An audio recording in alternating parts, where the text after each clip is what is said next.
Hola, ¿qué tal? Me da muchísimo gusto saludarles en este nuevo podcast en donde vamos a platicar acerca de la potestad tributaria y competencia tributaria.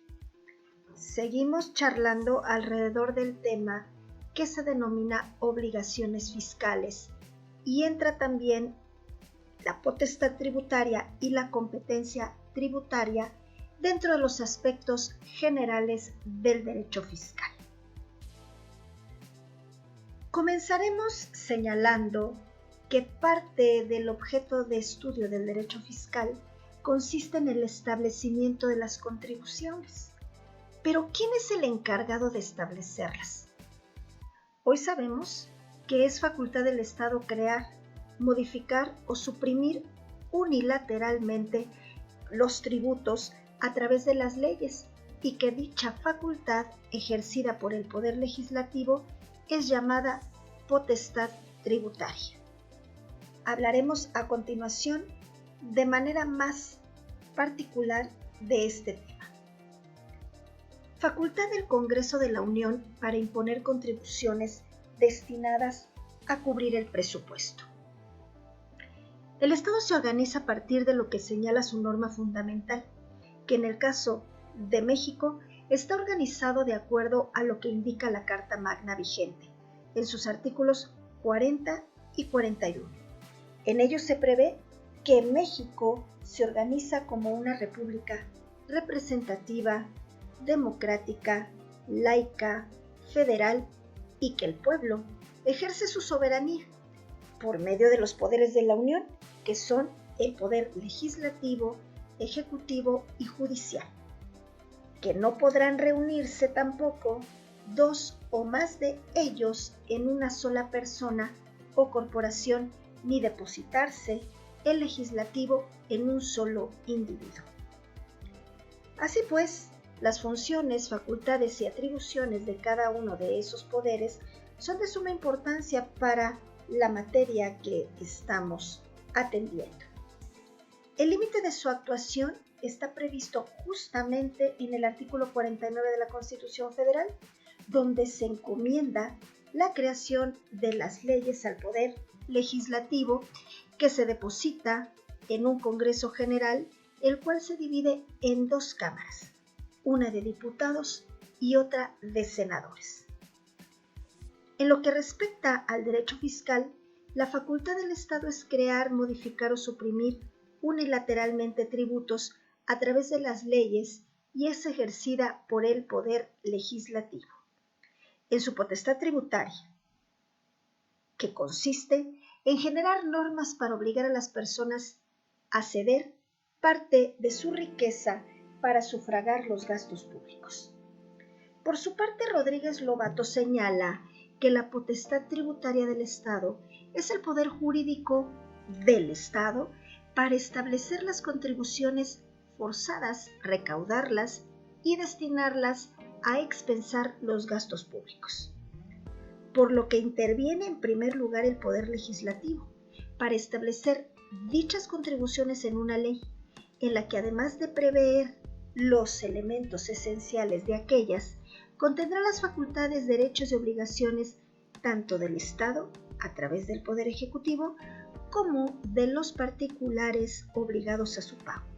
Incluso los medios de defensa que hayan de imponerse en caso de controversias, las cuales serán resueltas por el Poder Judicial. De conformidad con lo anterior, el Poder Ejecutivo debe aplicar la ley tributaria y debe proveer dentro de la esfera administrativa para su cumplimiento.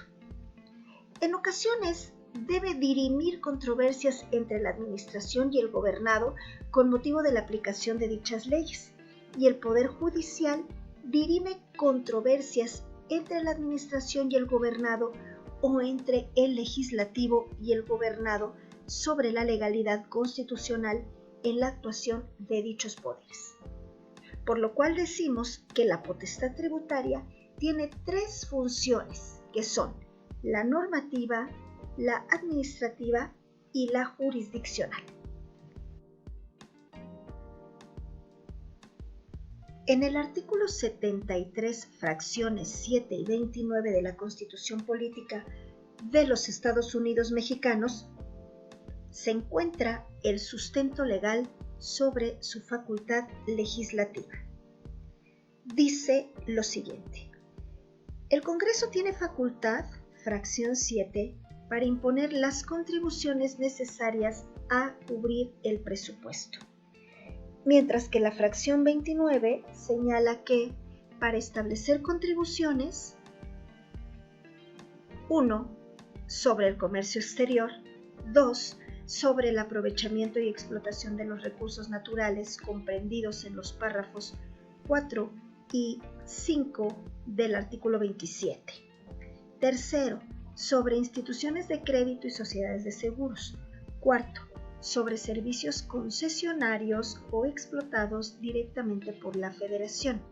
Quinto, especiales, que son sobre energía eléctrica, producción y consumo de tabacos labrados, gasolina y otros productos derivados del petróleo, cerillos y fósforos, aguamiel y productos de su fermentación, explotación forestal y producción y consumo de cerveza.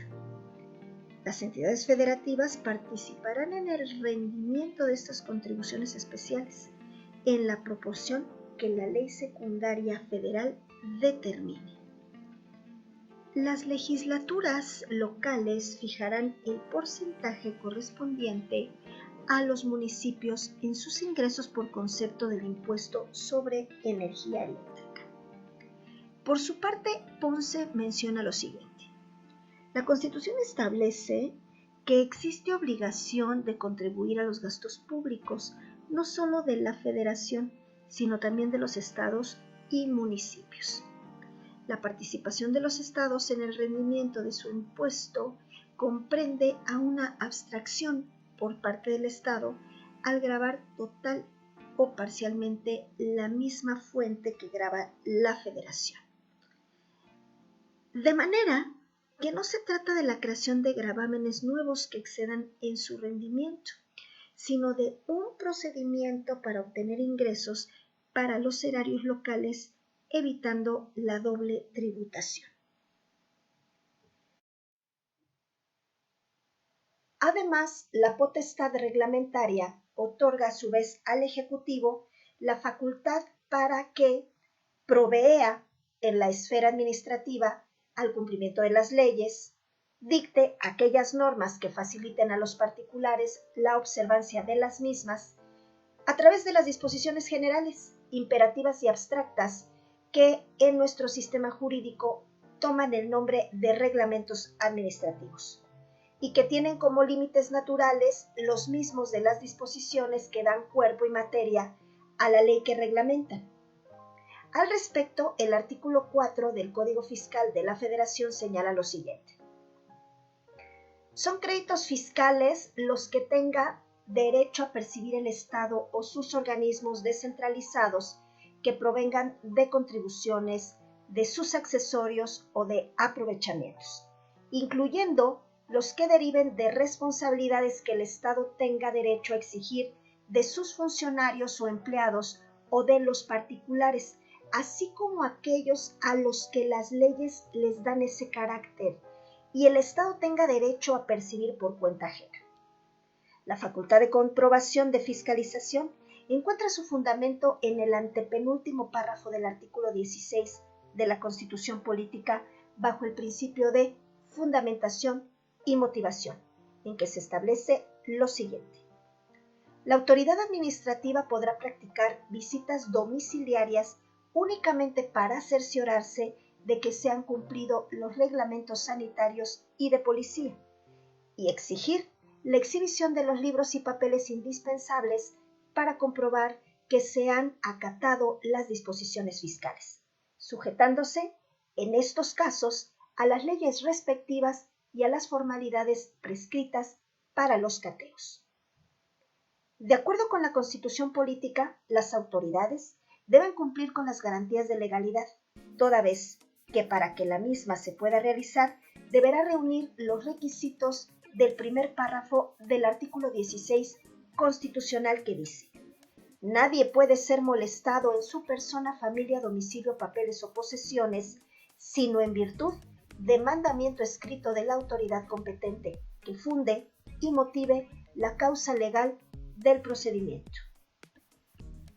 Asimismo, el artículo 14 constitucional establece las formalidades del procedimiento y el principio de legalidad en los cuales debe sujetarse la comprobación. Y menciona: nadie podrá ser privado de su libertad o de sus propiedades, posesiones o derechos, sino mediante juicio seguido ante los tribunales previamente establecidos, en el que se cumplan las formalidades esenciales del procedimiento y conforme a las leyes expedidas con anterioridad al hecho. El artículo 22 a su vez establece, en cuanto a las sanciones, que no se considerará confiscación la aplicación de bienes de una persona cuando sea decretada para el pago de multas o impuestos. En cuanto a la obligación de los mexicanos como contribuyentes, la Constitución establece en la fracción cuarta del artículo 31 que son obligaciones de los mexicanos contribuir para los gastos públicos, así de la Federación como del Distrito Federal o del Estado y municipio en que residan, de la manera proporcional y equitativa que dispongan las leyes. El título 3 del Código Fiscal Federal, denominado de las facultades de las autoridades fiscales, menciona cuáles son las facultades de comprobación de las autoridades fiscales a nivel federal. Dichas facultades, según el mencionado ordenamiento, tienen como objetivo comprobar el cumplimiento de las disposiciones fiscales para poder determinar las contribuciones omitidas o créditos fiscales, así como la comprobación de la comisión de delitos fiscales. La actividad de fiscalización se podrá realizar en el domicilio fiscal del contribuyente, como lo establece el artículo 42 del Código Fiscal de la Federación, el cual se sugiere consultar. Como se ha observado, el Congreso de la Unión tiene la facultad de imponer las contribuciones necesarias a cubrir para el presupuesto y puede establecerlas sobre diversas materias, las cuales se prevén en la Ley de Ingresos de la Federación, cuyo proceso legislativo, al igual que el del referido presupuesto, se prevé en la Constitución Federal, como se desprende de las siguientes citas. Artículo 72. Todo proyecto de ley o decreto cuya resolución no sea exclusiva de alguna de las cámaras se discutirá sucesivamente en ambas, observándose la ley del Congreso y sus reglamentos respectivos. Sobre la forma, intervalos y modo de proceder en las discusiones y votaciones, se estará y se contemplará lo dispuesto en la fracción H, que dice: la formación de las leyes o decretos puede comenzar indistintamente en cualquiera de las dos cámaras, con excepción de los proyectos que versaren sobre empréstitos, contribuciones o impuestos, o sobre reclutamiento de tropas, todos los cuales deberán discutirse primero en la Cámara de Diputados. El artículo 74, por su parte, menciona que son facultades exclusivas de la Cámara de Diputados los que se mencionan en la fracción cuarta, que dice: aprobar anualmente el presupuesto de egresos de la Federación, previo examen, discusión y, en su caso, modificación del proyecto enviado por el Ejecutivo Federal, una vez aprobadas las contribuciones que, a su juicio, deben decretarse para cubrirlo. Asimismo, podrá autorizar en dicho presupuesto las erogaciones plurianuales para aquellos proyectos de inversión en infraestructura que se determinen conforme a lo dispuesto en la ley reglamentaria. Las erogaciones correspondientes deberán incluirse en los subsecuentes presupuestos de egresos. Algo muy importante es que el Ejecutivo Federal hará llegar a la Cámara la iniciativa de ley de ingresos y el proyecto de presupuesto de egresos de la Federación a más tardar el día 8 del mes de septiembre, debiendo comparecer el secretario de despacho correspondiente a dar cuenta de los mismos. La Cámara de Diputados deberá aprobar el presupuesto de egresos de la Federación a más tardar el día 15 del mes de noviembre. Cuando inicie su encargo en la fecha prevista por el artículo 83, el Ejecutivo Federal hará llegar a la Cámara la iniciativa de ley de ingresos y el proyecto de presupuesto de egresos de la Federación a más tardar el día 15 del mes de noviembre. No podrá haber otras partidas secretas fuera de las que se consideren necesarias. Con ese carácter, en el mismo presupuesto, existen también las que emplearán los secretarios por acuerdo escrito del presidente de la República. Solo se podrá ampliar el plazo de presentación de la iniciativa de la Ley de Ingresos y del proyecto de presupuesto de egresos cuando medie solicitud del Ejecutivo suficientemente justificada a juicio de la Cámara o de la Comisión Permanente, debiendo comparecer, en todo caso, el secretario del despacho correspondiente a informar de las razones que lo motiven. Como se puede observar, tanto la iniciativa de la Ley de Ingresos de la Federación como del presupuesto de egresos de la Federación son formuladas por el Poder Ejecutivo Federal por ser quien cuenta con toda la información económica al efecto y quien ejecuta lo previsto en las leyes, y son aprobados por la Cámara de Diputados de manera anual, es decir, ambos ordenamientos tienen una vigencia que inicia el 1 de enero y termina el 31 de diciembre de cada año, que corresponde este plazo a un ejercicio fiscal.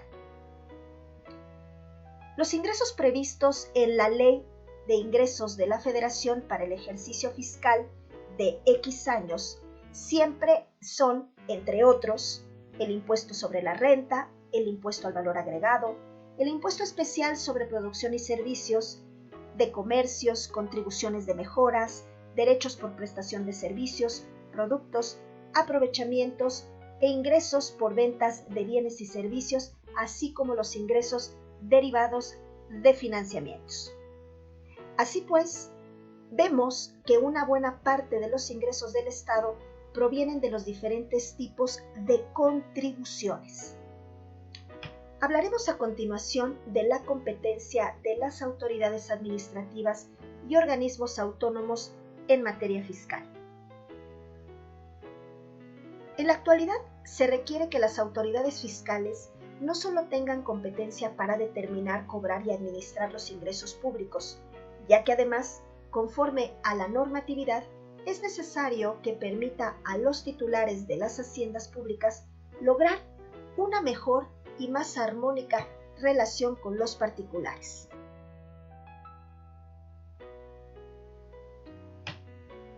Las facultades del Ejecutivo Federal en la materia fiscal. Entre las facultades del presidente de la República se encuentra su intervención en las finanzas públicas y la política fiscal como instrumentos para el desarrollo económico-social, orientando al Estado desde una economía mixta conforme a un proceso democrático de planeación. En la cuestión económica debe intervenir a través de la moneda, la banca, el crédito, la política exterior, así como la política financiera a favor del desarrollo de la industria y el turismo. Es común denominador en todas sus actuaciones la de la aplicación del derecho como instrumento a favor de los ciudadanos. Respecto al ámbito fiscal, Carrasco señala las competencias que le corresponden, que son, entre otras, presentar las iniciativas de ley impositivas al Congreso de la Unión por medio de la Cámara de Diputados, formular la iniciativa de la Ley de Ingresos, preparar y presentar el proyecto de presupuesto de egresos federal, establecer la política fiscal que tiene que aplicar la Secretaría de Hacienda y Crédito Público. Por conducto de la Secretaría de Hacienda y Crédito Público, con fundamento en el artículo 31 de la Ley Orgánica de la Administración Pública Federal, disponer la realización de las actividades siguientes: proyectar y coordinar la Planeación Nacional del Desarrollo y elaborar, con la participación de los grupos sociales interesados, el Plan Nacional correspondiente.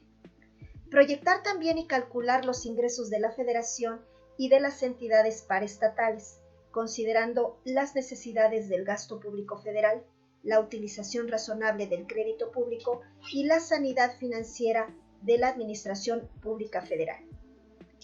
Estudia también y formula los proyectos de leyes y disposiciones fiscales y de las leyes de ingresos de la Federación. Realiza o autoriza todas las operaciones en que use el crédito público. De igual manera, planea, coordina, evalúa, vigila el sistema bancario del país, que incluye el Banco Central, la Banca Nacional de Desarrollo y las demás instituciones encargadas de prestar el servicio de banca y crédito.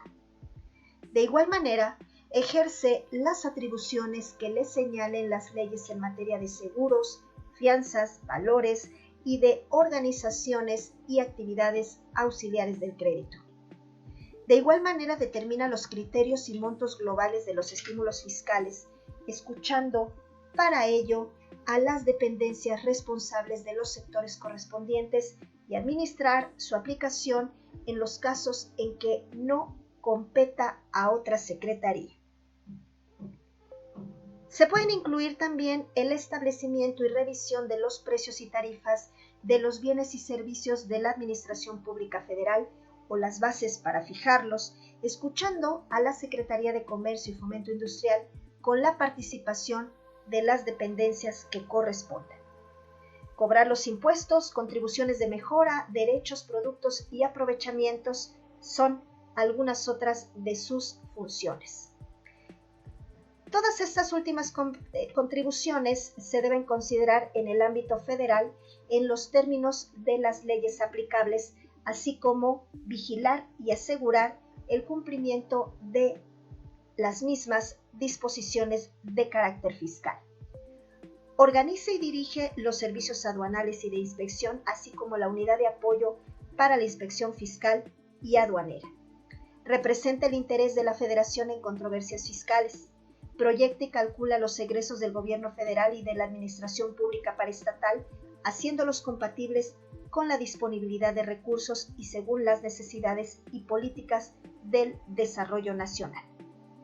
De igual manera, formula el plan de gasto público federal y el proyecto de presupuesto de egresos de la Federación y los presenta a las consideraciones del presidente de la República.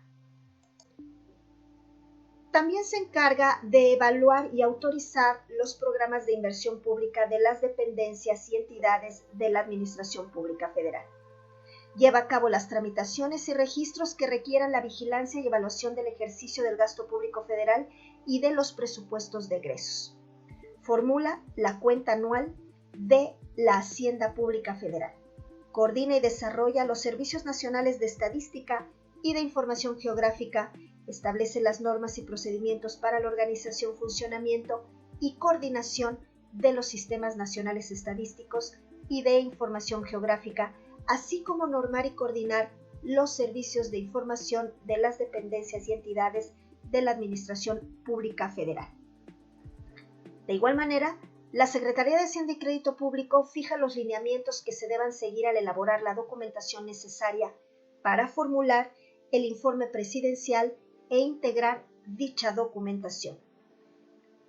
Otra de sus funciones es opinar previamente a su expedición acerca de los proyectos de normas y lineamientos en materia de adquisiciones, arrendamientos y desincorporación de activos, servicios y ejecución de obras públicas en la Administración Pública Federal. Vigila también el cumplimiento de las obligaciones derivadas de las disposiciones en materia de planeación nacional, así como de programación, presupuestación, contabilidad y evaluación. Ejerce el control presupuestal de los servicios personales, así como en forma conjunta con la Secretaría de la Función Pública, aprueba las estructuras orgánicas y ocupacionales tanto de las dependencias como de las entidades de la Administración Pública Federal y sus modificaciones, además de establecer normas y lineamientos en materia de administración de personal y las demás que le atribuyan expresamente las leyes y reglamentos. Es de tomarse en cuenta que el Servicio de Administración Tributaria contribuye en las actividades enunciadas a partir de la recaudación, comprobación y determinación de créditos fiscales, procediendo además en la aplicación del procedimiento administrativo de ejecución, el conocimiento de recurso de revocación y la defensa del interés fiscal y los juicios ante los tribunales. Hablando de los derechos generales de los contribuyentes, pues en primer término podremos mencionar que se encuentran señalados en la Ley Federal de los Derechos del Contribuyente que se prevén en el artículo 2 de esta normativa. Por otra parte, las autoridades competentes en el ámbito impositivo dentro de la Administración Fiscal de la Federación en los estados, Ciudad de México y municipios son los siguientes. En el ámbito federal tenemos a la Secretaría de Hacienda y Crédito Público y al Servicio de Administración Tributaria. En el ámbito estatal tenemos a la Secretaría de Finanzas y la Tesorería, igual que en la Ciudad de México, y a la Tesorería Municipal en el ámbito que lleva el mismo nombre de carácter municipal. Estas autoridades se encuentran en interrelación constante, ante lo cual los convenios o acuerdos de coordinación resultan relevantes para una mayor eficacia. Por otra parte, los organismos autónomos de la Administración Centralizada con competencia en materia fiscal fundamentalmente son los siguientes: el Instituto Mexicano del Seguro Social, también llamado IMSS, que tiene su fundamento en el artículo 5 de la Ley del Instituto Mexicano del Seguro Social, y el Instituto del Fondo Nacional de la Vivienda para los Trabajadores, también llamado Infonavit, y con un fundamento legal contenido en el artículo 2 de la ley del propio instituto. Entre las obligaciones que tienen los patrones, de acuerdo con la ley del Instituto Mexicano del Seguro Social, se encuentran registrarse e inscribir a sus trabajadores en el Instituto Mexicano del Seguro Social, comunicar sus altas, bajas, sus modificaciones en cuanto al salario y los demás datos dentro de los plazos no mayores de 5 días hábiles conforme a las disposiciones de dicha ley y sus reglamentos. Determinar también las cuotas obrero-patronales a su cargo y enterar su importe al instituto. También deben de permitir las inspecciones y visitas domiciliarias que practique el instituto, las cuales se sujetarán a lo establecido por la mencionada ley, el Código Fiscal de la Federación y los reglamentos respectivos. Conforme a la ley que se acaba de citar, aquellos patrones que cuenten con un promedio anual de 300 o más trabajadores en el ejercicio fiscal anterior están obligados a dictar el cumplimiento de sus obligaciones ante el IMSS por medio de contador público autorizado en los términos que sean señalados en el reglamento conforme al Ejecutivo Federal.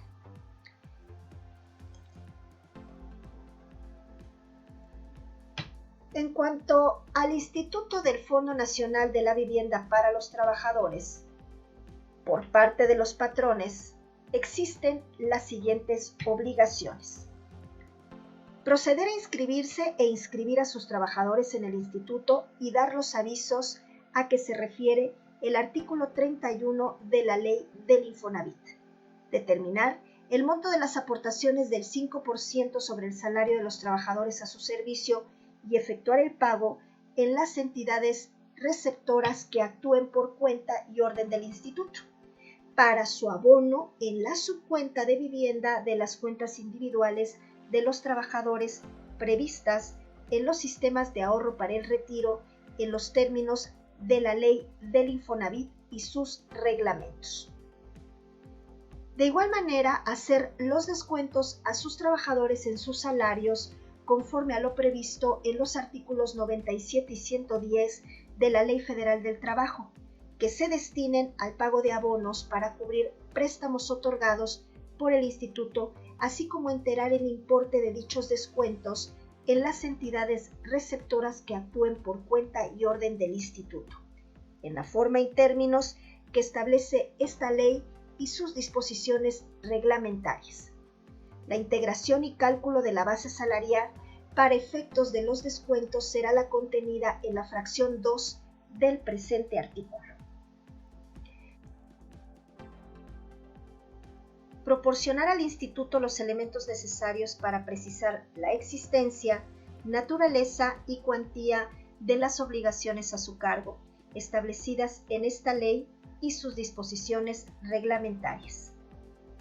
Permitir las inspecciones y visitas domiciliarias que practique el instituto, las que se sujetarán a lo establecido por esta ley. El Código Fiscal de la Federación también y sus disposiciones reglamentarias. A efecto de evitar duplicidad de acciones, el instituto podrá convenir con el Instituto Mexicano del Seguro Social la coordinación de estas acciones fiscales. Atender los requerimientos de pago e información que les formule el instituto a través de cualquier medio, incluyendo los electrónicos, que el instituto ponga a su alcance de conformidad con las disposiciones legales y reglamentarias correspondientes. Asimismo, deberán cubrir las aportaciones aún en el caso de que no sea posible determinar el o los trabajadores a quienes se deban aplicar, en cuyo caso su monto se depositará en una cuenta específica que se manejará en los mismos términos que los recursos individualizados del Fondo Nacional de la Vivienda, hasta en tanto se esté en posibilidad de individualizar los pagos a favor de sus titulares en los términos de esta ley. Lo anterior, sin perjuicio de que aquellos trabajadores que acreditaren sus derechos se les abonen a sus cuentas individuales de los sistemas de ahorro para el retiro los importes que les correspondan. Presentar al instituto copia con firma autógrafa del informe sobre la situación fiscal del contribuyente con los anexos referentes a las contribuciones por concepto de aportaciones patronales, de conformidad con lo dispuesto en el reglamento del Código Fiscal de la Federación, cuando en los términos de dicho código estén obligados a dictaminar por contador público autorizado sus estados financieros. Cualquier otro patrón podrá optar por dictaminar por contador público autorizado el cumplimiento de sus obligaciones ante el instituto en los términos de las disposiciones reglamentarias correspondientes. Es importante destacar que el Instituto del Fondo Nacional de la Vivienda para los Trabajadores es un organismo fiscal autónomo, facultado para determinar, en caso de incumplimiento, el importe de las aportaciones patronales y las bases para su liquidación y cobro. Para conocer sus objetivos, es recomendable leer el artículo 3 de la Ley del Infonavit. Al respecto de la fiscalización del gasto público, es importante tener en cuenta que al observar el gasto público a través de su objetivo, que es el de cumplir con todos los cometidos del Estado y ser producto de las contribuciones de los ciudadanos, implica que la sociedad debe estar vigilante de la aplicación del mismo. Por ello, el control presupuestario tiene como finalidad verificar por parte de los órganos encargados del mismo el exacto cumplimiento del ejercicio del gasto público, de los programas contenidos en el presupuesto y de reprimir, en su caso, las irregularidades en que incurran los servidores públicos, a los que se les fincarán responsabilidades resarcitorias por los daños o perjuicios causados a la hacienda pública. El control presupuestal se ejerce por medio de la Secretaría de Hacienda y Crédito Público y se fiscaliza a través de la Auditoría Superior de la Federación, que revisa la contabilidad a través de sistemas establecidos por ley. Actores y elementos de fiscalización que se definen así. Auditoría Superior de la Federación es el órgano técnico de la Cámara de Diputados que fiscaliza y elabora el informe de revisión de la cuenta pública que se presenta al Poder Legislativo.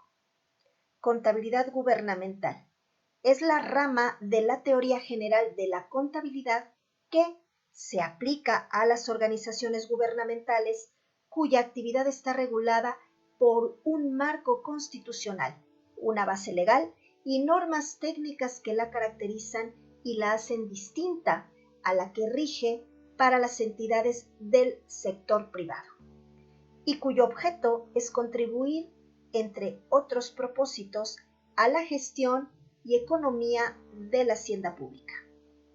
También se tiene el sistema de contabilidad gubernamental, conforme al acuerdo por el que se emite el marco conceptual de contabilidad gubernamental.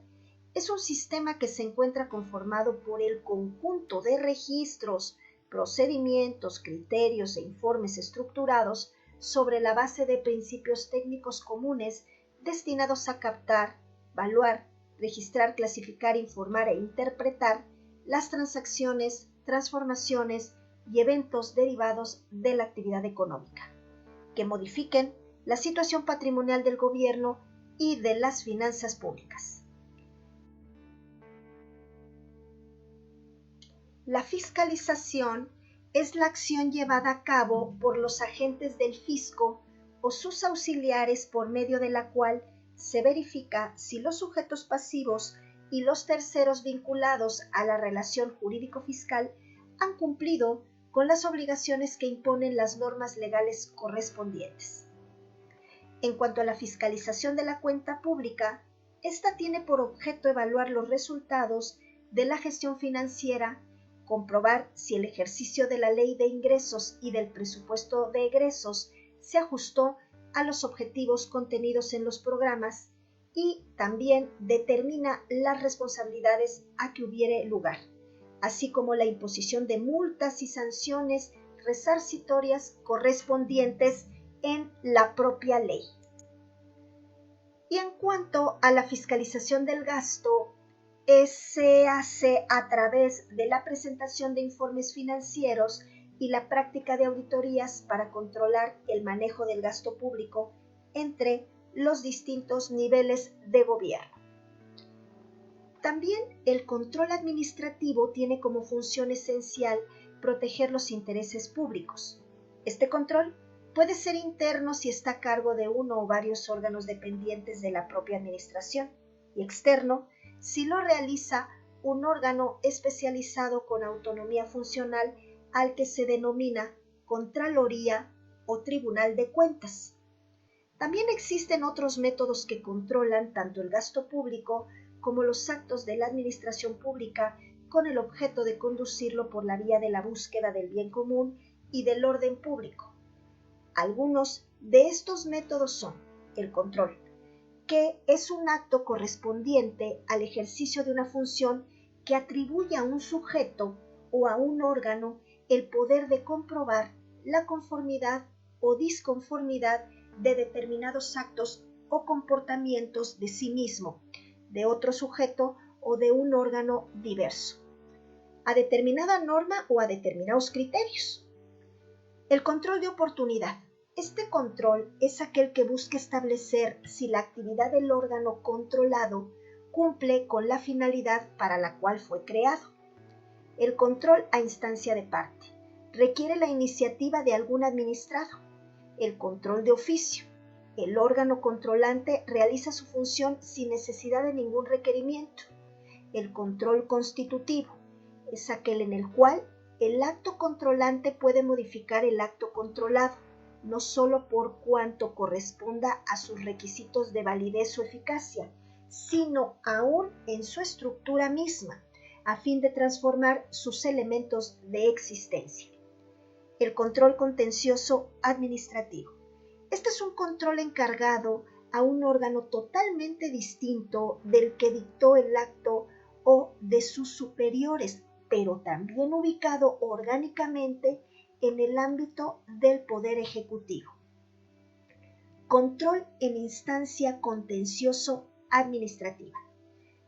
Es aquella jurisdicción en tribunales especiales de naturaleza jurisdiccional, pero distintos a los tribunales judiciales, competentes para conocer y juzgar exclusivamente el conjunto de controversias y causas litigiosas que surgen con la acción de la administración.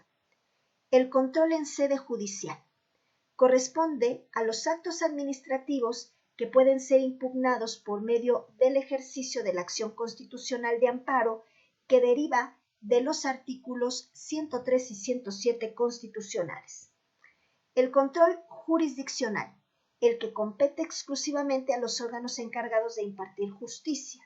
Control externo, el que lleve a cabo cualquier órgano controlante que no pertenezca al Poder Ejecutivo, pero que incida sobre el actuar administrativo.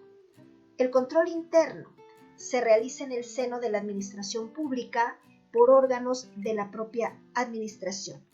El control jerárquico es el poder que tiene el superior jerárquico para anular total o parcialmente o de reformar, o sea, corregir ciertos actos jurídicos realizados por sus subordinados inmediatos. El control formal no introduce algún elemento nuevo dentro de la composición del acto controlado. Cuando la estructura del acto controlante coincide con la del acto controlado, habrá unidad formal y solo se podrá emitir por ello una aprobación, una autorización o, en su caso, un visto bueno. El control obligatorio es un control que se efectúa en cumplimiento de normas legales. El control de legalidad es un control que trata de advertir si el acto controlado fue dictaminado de conformidad con un acto administrativo vigente. El control preventivo es el que precede a la formación del acto administrativo o a su ejecución. El control recursivo. Este es un control de carácter interno cuyo examen se realiza en la propia órbita competencial del órgano responsable del acto o a través de su superior jerárquico. Y también existe un control represivo. Se realiza como concreción de poderes jerárquicos o de tutelas ejercidos por la misma administración y que siempre es posterior al acto o a su eficacia, llegando con él a la suspensión o a la revocación del mismo e incluso a la sustitución del órgano emisor sujeto a control. En cuanto a la tutela administrativa, esta es el conjunto de poderes limitados concedidos por la ley a una autoridad superior sobre los agentes descentralizados y sobre sus actos con el objeto de proteger el interés general.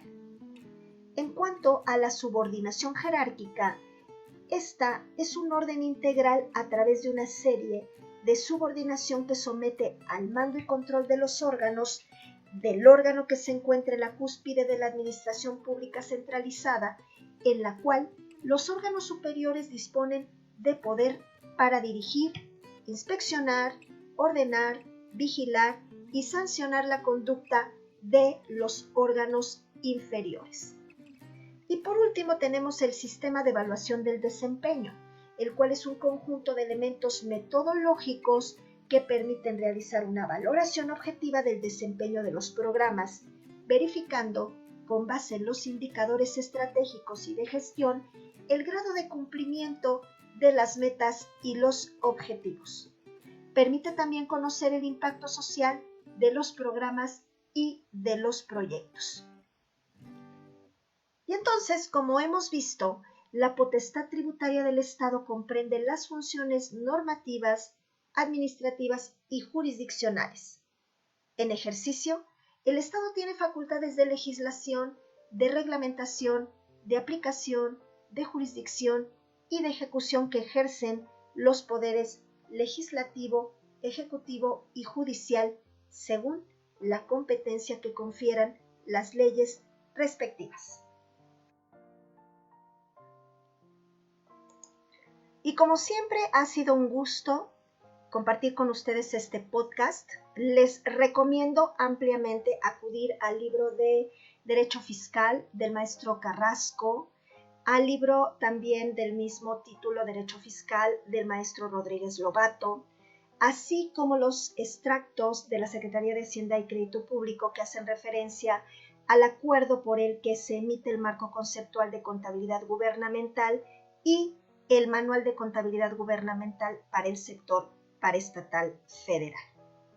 Los esperamos en el próximo podcast y no olviden suscribirse a nuestro canal Casa de Estudio, activar la campanita para que les notifiquemos toda vez que subamos un nuevo video o un nuevo podcast, que le den like y que compartan. Y nos vemos en el próximo episodio. Hasta pronto.